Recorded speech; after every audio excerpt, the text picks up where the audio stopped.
Hello, I'm coming on today to very quickly show you my entry into Jessica Marvel's Halloween challenge. You could make whatever you wanted for her challenge as long as it was on the theme of Halloween. Now this really was a challenge for me because I don't have a lot of Halloween themed things and it isn't my favourite time of year. I mean, to be honest with you, I dreaded it when the kids were little. They wanted to go trick-or-treating.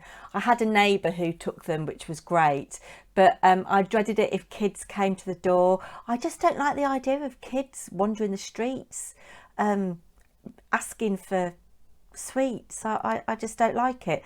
And now the kids have, you know, mostly left home, I switch all the lights off and don't encourage anybody to come. Bar humbug. I know that's Christmas, but yeah, I don't like it. But however, I did look at what I'd got in my stash and I have made some things for Jessica and she should hopefully have received them by now, and I was late entering and I hope that she liked them. So first of all, a card.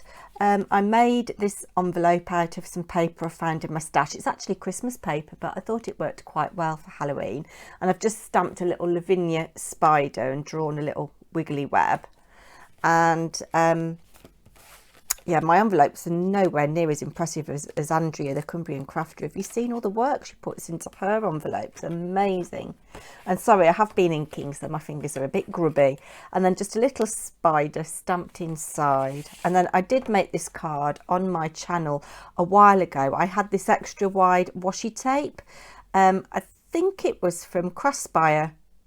Yes, I had this extra wide washi tape and I showed this on my channel. So using an embossing folder, this is the deboss, and I've used silver gilding wax to just lightly go over the top. I don't know whether you can see that. And to my mind, it looked a little bit like a spider's web, this particular embossing folder. It's one of the Tim Holtz Sizzix 3D texture fades.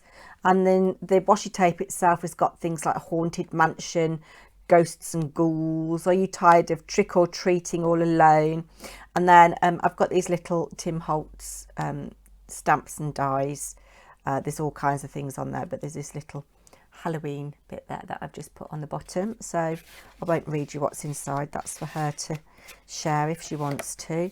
And just popped a little bit of silver sparkly washi tape on the bottom, and then I've made a box, and I have cut into my much loved Graphic 45 Rare Oddities pad.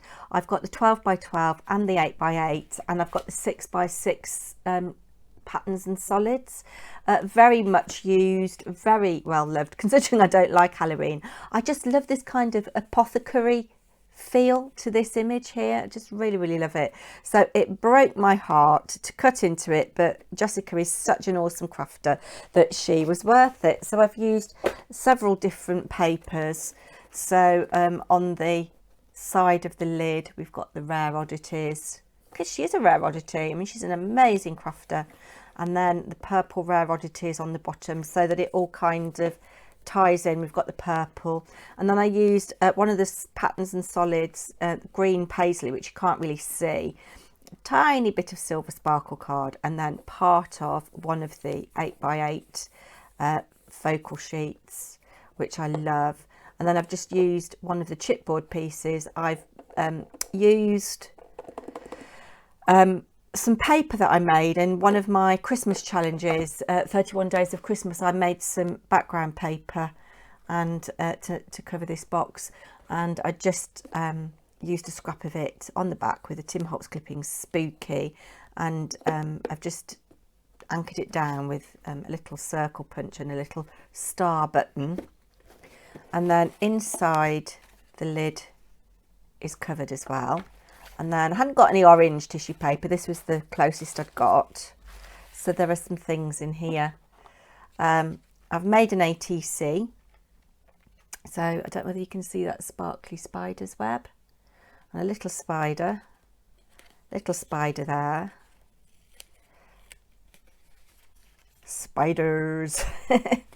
And then this is an ATC that I've made, and I'm quite pleased with this. Again, I used a scrap of the background paper I made, and I've stamped one of the Lavinia ravens. I don't know if this one's Barrick.